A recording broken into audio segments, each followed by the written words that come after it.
Good evening, all. This is Mr. Lowe, and I am going to summarize the 4 ways to solve a quadratic equation, those being square roots, factoring, quadratic formula, and completing the square. So for each of these methods, we're going to do 2 examples of each. If you notice that I have a list of steps that you can use to go about solving each of the types. You will find that the problems that I am going to do come from the study guide that you have for this particular unit. So if you want to follow along with the study guide, that's fine. If you don't have a copy of the study guide, I'll be writing down the questions as well. So with that being said, let's go ahead and get started. So the first method that we did was square roots. First method was square roots. Isolate the squared term is your first step. Nothing in front, nothing in back. Take square roots on both sides. Solve to get the variable by itself. And then simplify all square roots if needed. So the first problem that I'm going to do is actually problem 22 on your study guide, which is 3x squared minus 2 equals 46. So, relatively simple problem with which to handle. So remember, isolate the squared term means x squared is your squared term. So you can't have anything in front of it. You can't have anything behind it. As you can see, there is a -2 behind the x squared and a 3 in front of it. So we're going to have to eliminate them. To get rid of the -2, you add 2 to both sides. 3x squared equals 48. And then divide both sides by 3. You get x squared equals 16. Do not attempt to take the square root until the variable with the exponent of 2 on it is completely by itself. X squared equals 16, so we can go ahead and take the square root of both sides. A square and a square root are opposites, so they drop out. And then the square root of 16 is 4.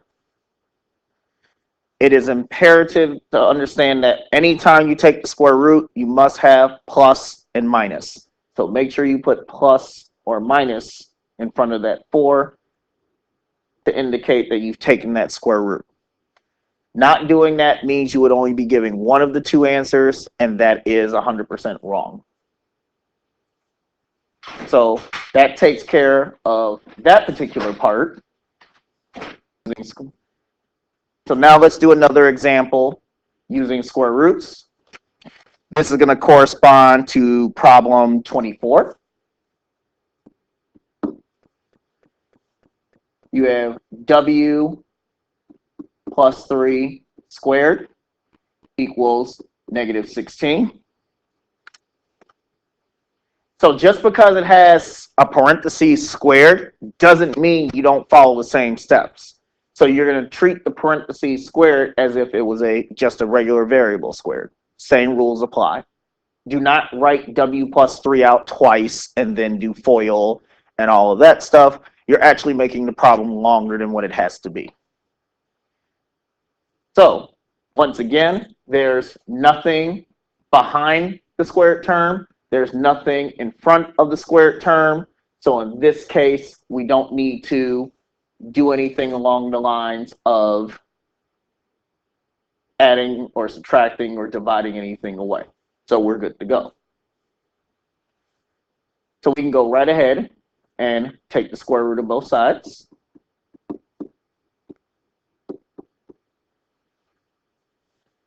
So again, a square and a square root drops out.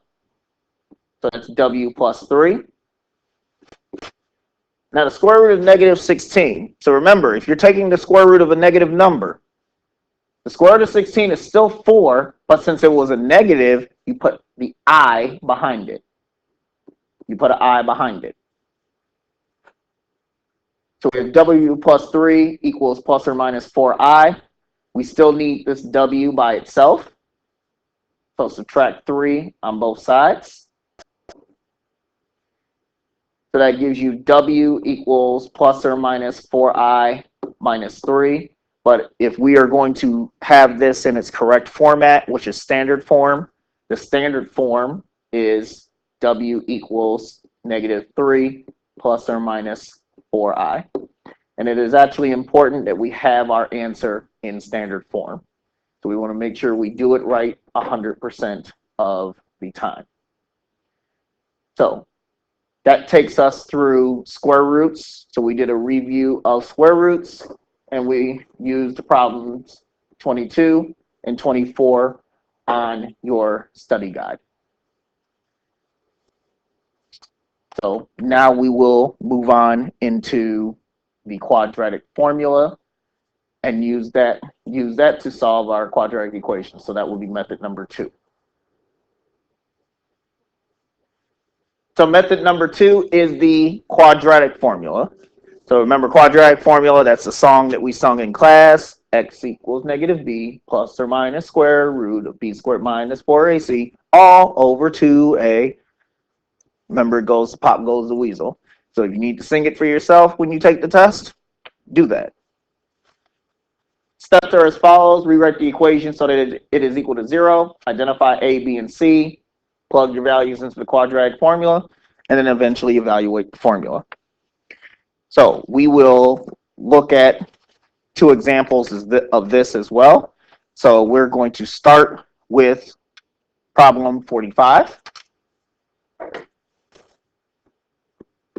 45 on your study guide is 4x squared minus 19x minus 5 equals 0. So notice right off the bat, the equation is equal to 0. So there is nothing that you need to do to get it equal to 0. It's already there. So now we identify our A, B, and C. So A is the number in front of x squared, that's 4. B is the number in front of x, negative 19. C is the number that's by itself, negative 5. Now we plug those values into the quadratic formula. So if you do that, you have your x equals negative b. Now notice that there's a negative in the formula and there's a negative in the actual number. 2 negatives can't stay next to each other, so that turns to positive. So I'll write it out and then I'll do the simplifying later. X equals negative b plus or minus square root of b squared minus 4a and c all over 2a. So yes, I'm singing it as I go along, but it is an easy way to help you remember the quadratic formula. So now we can go through the process of actually simplifying it. Just as I had mentioned, a negative times a negative is positive. So that's x equals positive 19 plus or minus the square root. Negative 19 squared, remember what I told you about putting negatives in a calculator, is 361. Negative 4 times negative 5 gives you a positive 80. All divided by 2 times 4 is 8. Remember, everything is being divided by 8, not just the square root, but the part in front of the square root as well. You can keep simplifying. That gives you 19 plus or minus the square root of 441 divided by 8. The square root of 441 is 21. Yep. So 19 plus or minus 21 over 8. So since 441 was a perfect square and it broke up into something that's easily to be separated, we're going to go ahead and separate it and find our 2 answers. So that means x equals 19 plus 21 divided by 8. 19 plus 21 is 40. 40 divided by 8 is 5. So one of our answers is 5. And then x equals 19 minus 21 divided by 8. 19 minus 21 is negative 2. That gives you negative 2 over 8. We always reduce our fractions. That gives you negative 1/4. So your two answers for that problem would be 5 and negative 1/4. Again, not a hard problem, just a little bit of a longer problem. Takes a little bit of computational work. So we're going to do one more problem of this fashion, and we'll go ahead and do problem 46. So that still leaves you a couple of problems to try on your own on your study guide. So problem 46 gives ourselves some room here.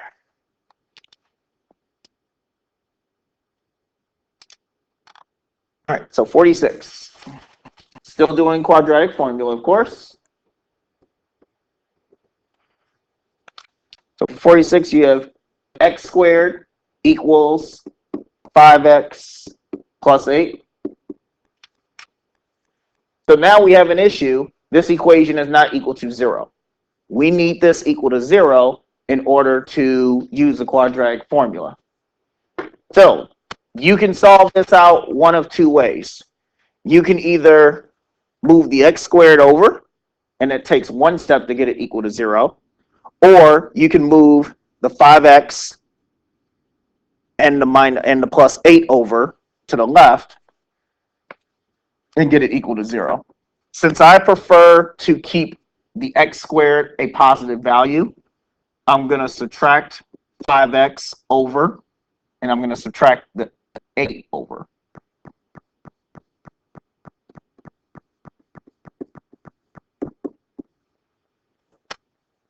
Again, for me, that's just personal preference because I want to keep the x squared positive. If you want to move the x squared to the right, feel free. You should get the same answer anyway. So with this being said, a is equal to 1, b is equal to negative 5, c is equal to negative 8. So when we set up the quadratic formula, the same rules would apply. So x equals negative b plus or minus square root of b squared minus 4ac all over 2a. So again, we got everything set up, ready to go. Now we start the process of solving it out, start evaluating it. Two negatives can't stay next to each other, so that's going to turn to a positive. Plus or minus the square root. Negative 5 squared is positive 25. 4 times 1 times negative 4 times 1 times negative 8 gives you positive 32. All over 2 times 1 is 2. So this is where we're at once we get that part taken care of. 25 plus 32 is 57.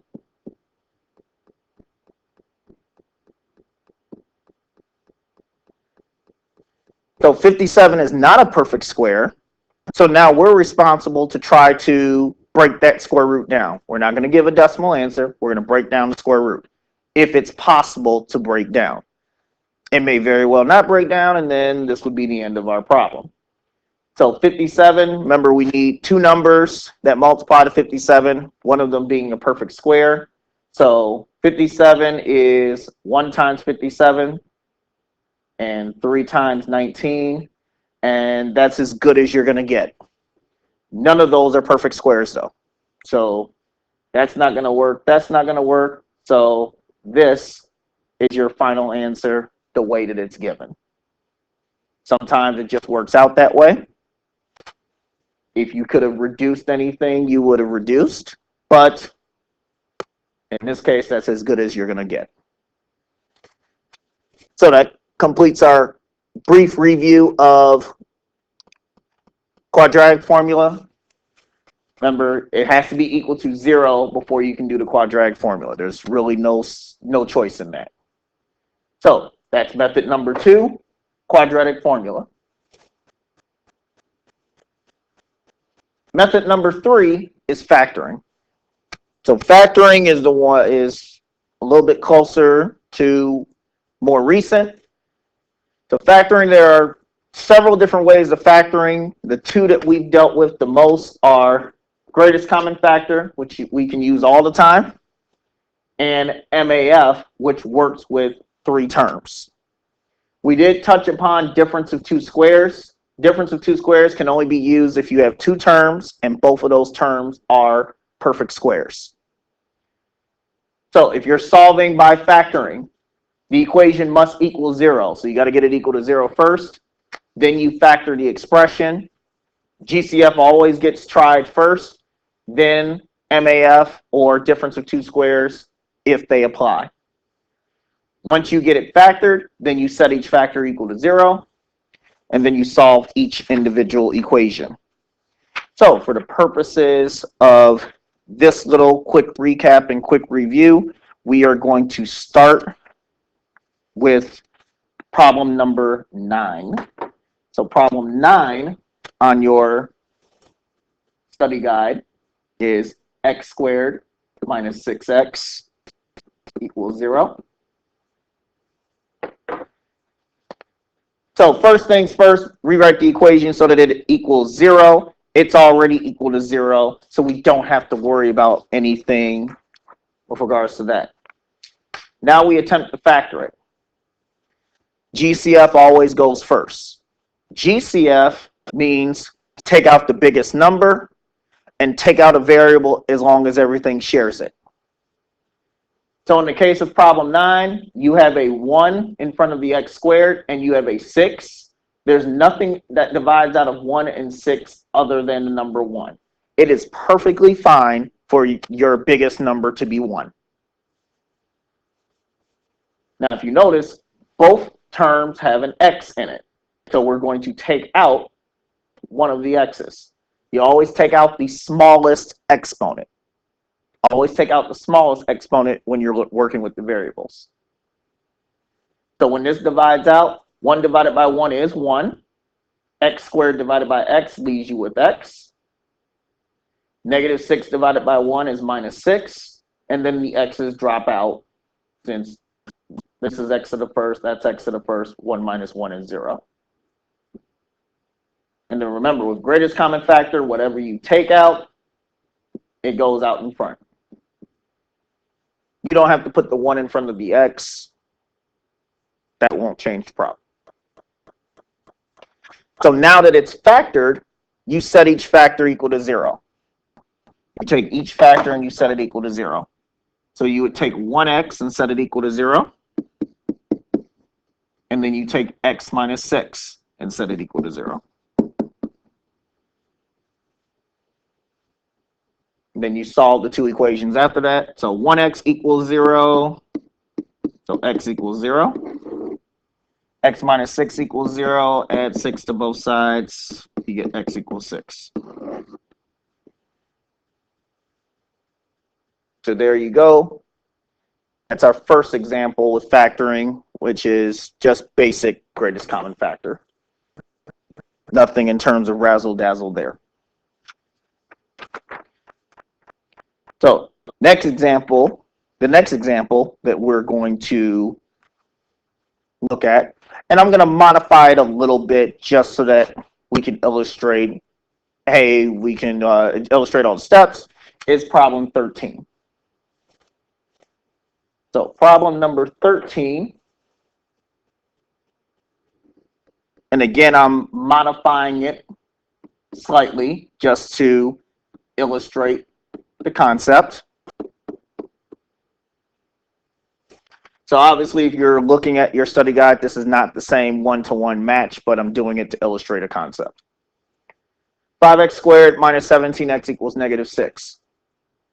So rewrite the equation so that it is equal to 0. Right now, this equation is not equal to 0, but we can force it equal to 0 by adding 6 to both sides.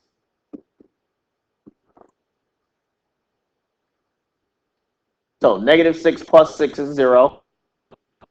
5x squared comes down. Don't get caught putting negative 17 plus 6. The 6 didn't have an x on it. So all you can do is write them next to each other. So don't get caught up. That's your first step. Make sure it's equal to 0. Second step is to factor it. So GCF is always first. The only thing that divides into 5, 17, and 6 is the number 1. Now notice this time you cannot take out an x. 5 and 17 had x's on them. The 6 did not. So all you're going to be able to do is divide by 1.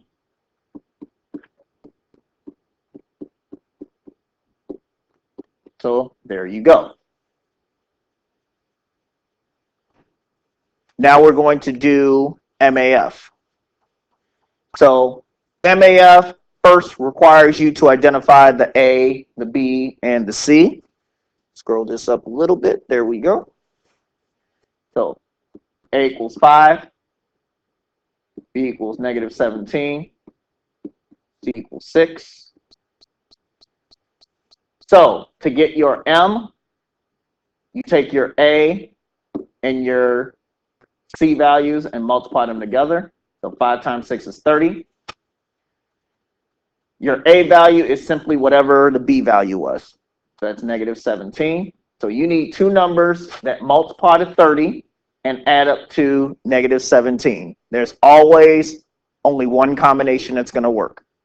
In this case, that combination is negative 15 and negative 2. Negative 15 times negative 2 is positive 30. Negative 15 plus negative 2 is negative 17. Once you get your factors, you divide by whatever the A value was. You divide by whatever the A value was. So in this case, negative 15 divided by 5 means that one of your factors is going to be x minus 3. Negative 2 over 5 doesn't reduce. So that's going to stay as 2 over 5, but we don't want a factor having a fraction in it. So we're going to take the 5 and move it in front of the x. That makes it 5x minus 2. So what I just did is also the same as taking that factor and multiplying everything times 5. That will get you to the same place. So now it's factored. Again, I might have factored it a lot slower than some of you all would have solved it. That's fine. So now it's factored. With it being factored, now we can go about solving it. So solving it requires us to split the equations apart. That's x minus 3 equals 0 and 5x minus 2 equals 0. First equation, add 3 to both sides, you get x equals 3. Second equation, you got to add 2 to both sides, so 5x equals 2. Divide both sides by 5, x equals 2/5. And that gets you your two answers for that particular problem.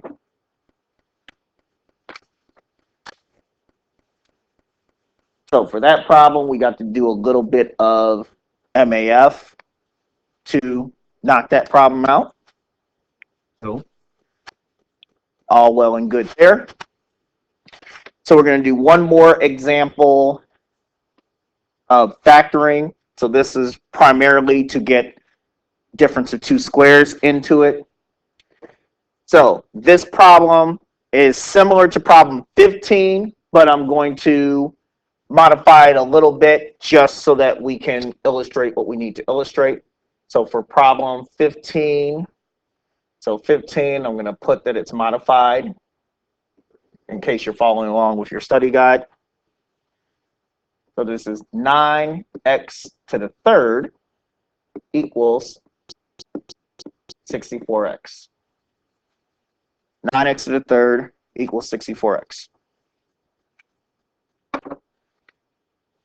So we're still following the steps that were listed at the top. So the first step is to get the equation equal to 0, which that's easy to take care of. subtract 64x on both sides.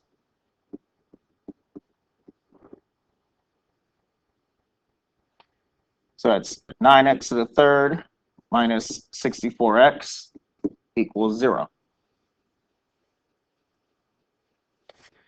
Second step is to factor. Remember, with factoring, the first step is greatest common factor. So in terms of the numbers, the only thing that divides out of 9 and 64 evenly is the number 1. But both terms have an x in it, so we're going to take out one of the x's. If we do that, 9 divided by 1 is 9. X to the third divided by x is x squared. Negative 64 divided by 1 is negative 64. And then the x's drop out. Remember, greatest common factor goes in front. Remember, if you're following along with what's in your study guide, I did modify the problem so that I could get GCF into this problem. And this is also a difference of two squares problem. I wanted to highlight difference of two squares as well.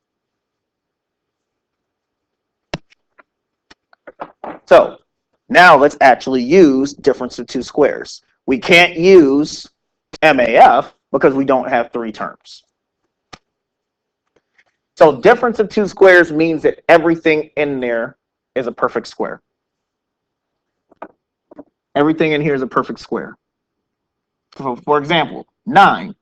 If you think to yourself, what times itself gives you 9? Well, that's 3. What times itself gives you x squared? That's x.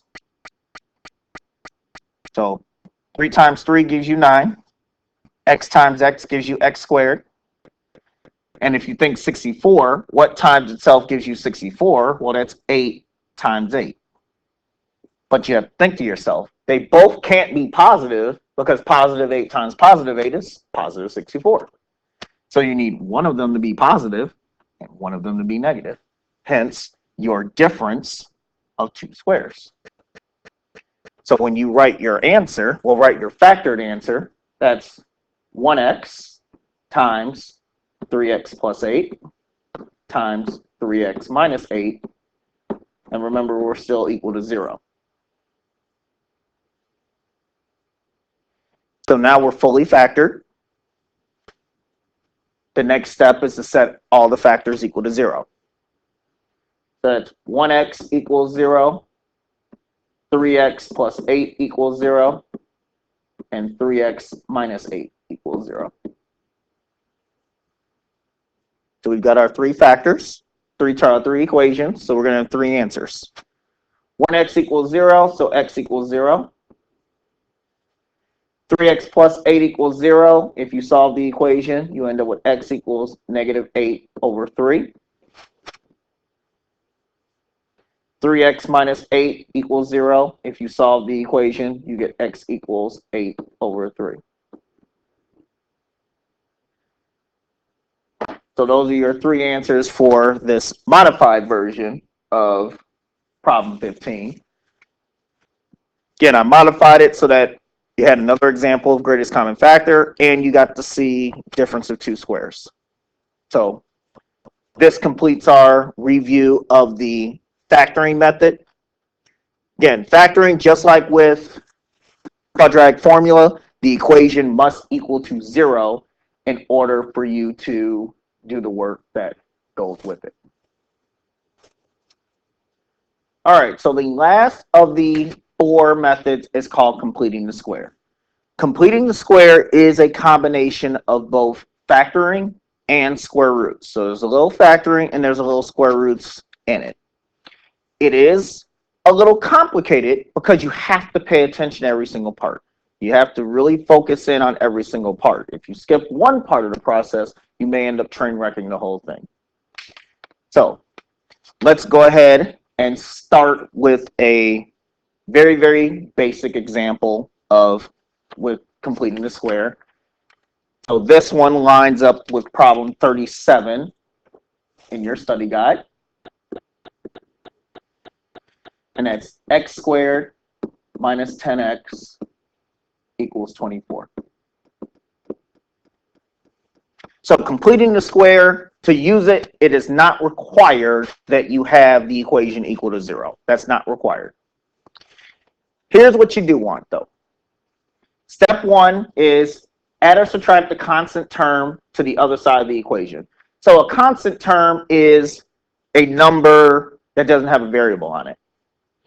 You don't want numbers with a variable on it next to those that have variables. So if there was any number that had any number on that side, you would get rid of it. In this case, we don't, so we don't have to worry about that. So for this problem, we won't worry about that. So step 2, divide both sides by the a value if there is one. So if there was an a value, we would divide by it so that we can get rid of it and have x squared by itself. So again, we don't have one, so we're not going to worry about it. So we took care of steps 1 and 2. Step 3, take half the b value and square it. So this requires us to know that a is equal to 1, b is equal to negative 10. So we're going to take half the b value. Negative 10 divided by 2 is negative 5. And then we're going to square it. Negative 5 squared is 25. So now we have this new number 25 that we're going to do something with. What we're going to do is we're going to add that squared value to both sides of the equation. So we're going to take 25 and add it to both sides of the equation. The reason why we add it to both sides, we still have to keep our equation balanced. We can't add something to the equation. We can't add something to one side and not do it on the other. Still has to be balanced. So now we're through step number 4. Step 5. Factor the left-hand side using MAF. Simplify the right-hand side. So simplifying the right-hand side is easy. 24 plus 25 is 49. That's easy enough. The left-hand side is an MAF problem. So if you think to MAF, A equals 1, B equals negative 10. So C is equal to 25. That means we need two numbers that multiply to 25 and add to negative 10. The only two numbers that work are negative 5 and negative 5. Now, it is not a coincidence that they are the same. In fact, they should be the same. They should be the same. The A value is 1, so if we divide by 1, nothing changes. So that gives you x minus 5 and x minus 5, which we're going to rewrite as x minus 5 squared. So that takes us all the way through step 5.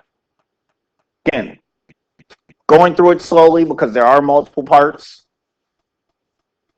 but as you get used to it, it's pretty easy to pick up on it. Example 6, take the square root of both sides. So square root both sides.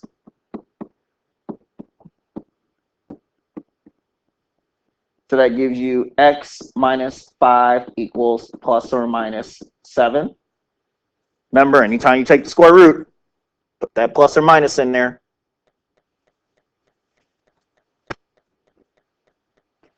Then we can finish solving out the equation. Add 5 to both sides. So x equals 5 plus or minus 7. So that's two answers. 5 plus 7, which is 12. And 5 minus 7, which is negative 2.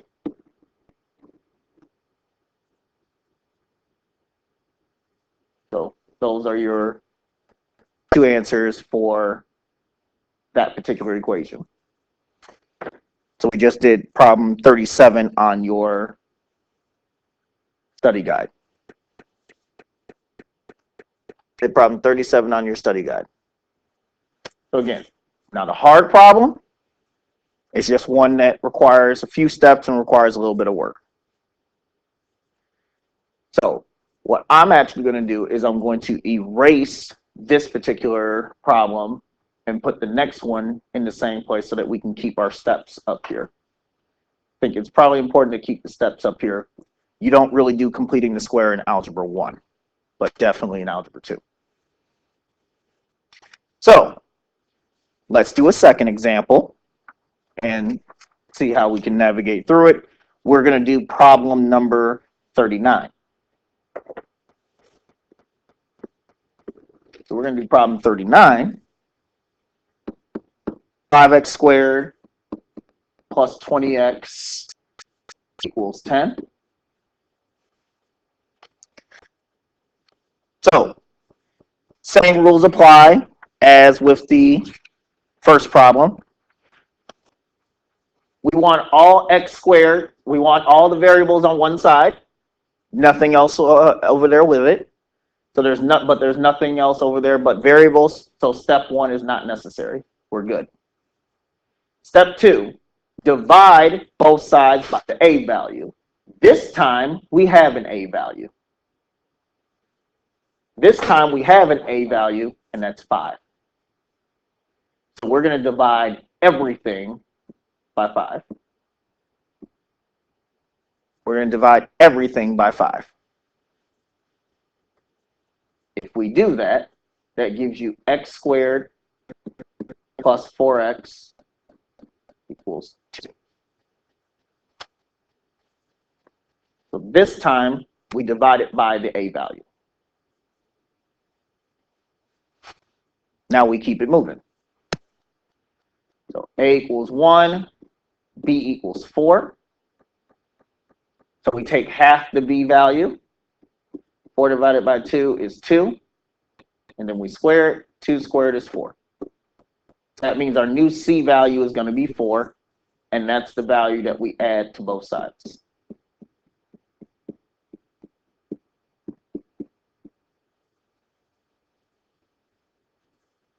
We did steps 3 and 4. Step 5, factor the left-hand side of the equation using MAF. Simplify the right side. Simplifying the right side is easy. That's 6.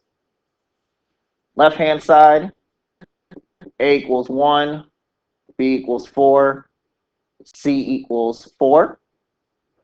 That means we need two numbers that multiply to 4 and add up to 4. So that's 2 and 2. Again, your two factors should match up in this case. It is completing the square. Divide by 1, that gives you x plus 2 and x plus 2, which becomes x plus 2 squared equals 6.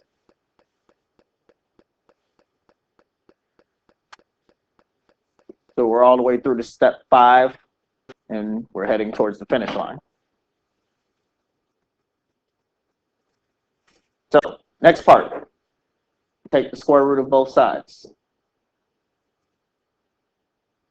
That's x plus 2 equals plus or minus 6. The square root of 6, you have to try to break it down. It's not a perfect square, but nothing is going to work either. So that's the square root of 6.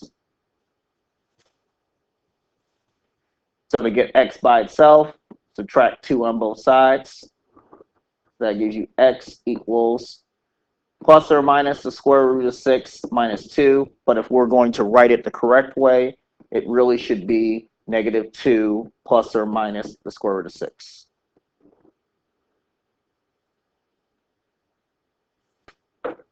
And that gives you all of the answers, the correct answers in the correct way for, that's problem 39 on your study guide.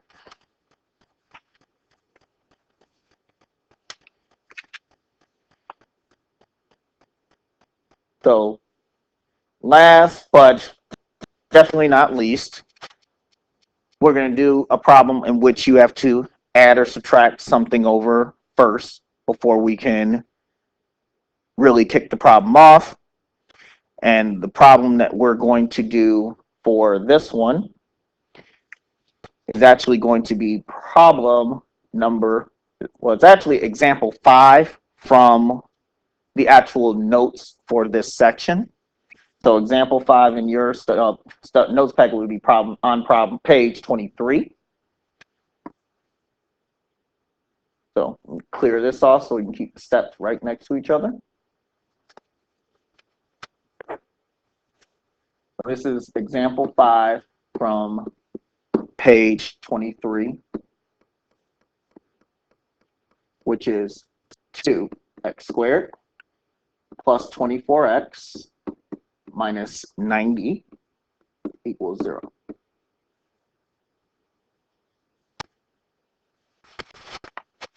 And again, we're going to solve it by completing the square. So first step, add or subtract the constant term to the other side of the equation if necessary.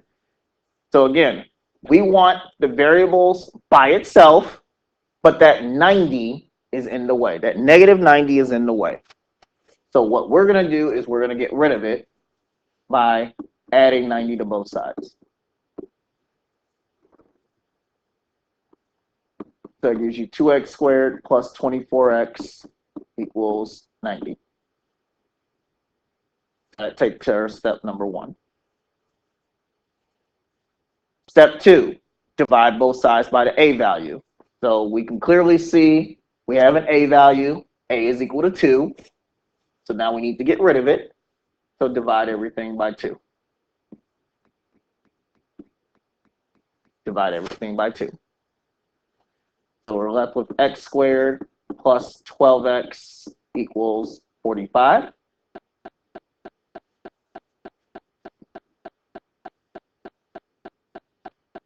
So now let's go ahead and do the completing the square. So a equals 1, b equals 12. So in this case, we take half of 12, which is 6, and then 6 squared is 36. So that means we're going to add 36 to both sides of this equation. X squared plus 12x plus 36 equals 45 plus 36. Remember, if you add it to one side, you got to add it to the other. So we're on to step number 5. Factor the left side, simplify the right. We simplify the right side, 45 and 36 gives you 81. Left-hand side, a equals 1, b equals 12, c equals 36. So we need two numbers that multiply to 36 and add up to 12. That's 6 times 6. Remember, numbers should match, so you're good. A value was 1. So x plus 6 and x plus 6, x plus 6 squared equals 81. So we're all the way through steps 3, 4, and 5. So now we're on our way to finishing it off. So to finish it off, take the square root of both sides.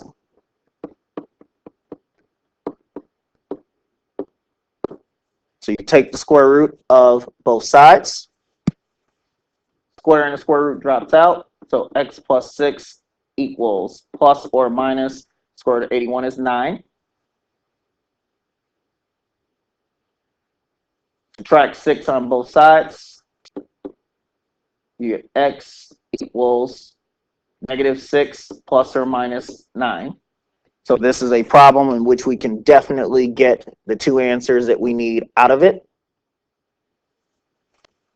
So negative 6 plus 9 is 3. That's one answer. Negative 6 minus 9 is negative 15. That's your other answer. And that completes that problem. So again, completing the square is a little bit more work. You can see that there's several steps to go about in the process. None of the steps are difficult, but you have to pay attention to what you're doing. That's the key part. You got to pay attention to what you're doing. So This wraps up the review of all four types. I hope the review helped you in your studying, and good luck.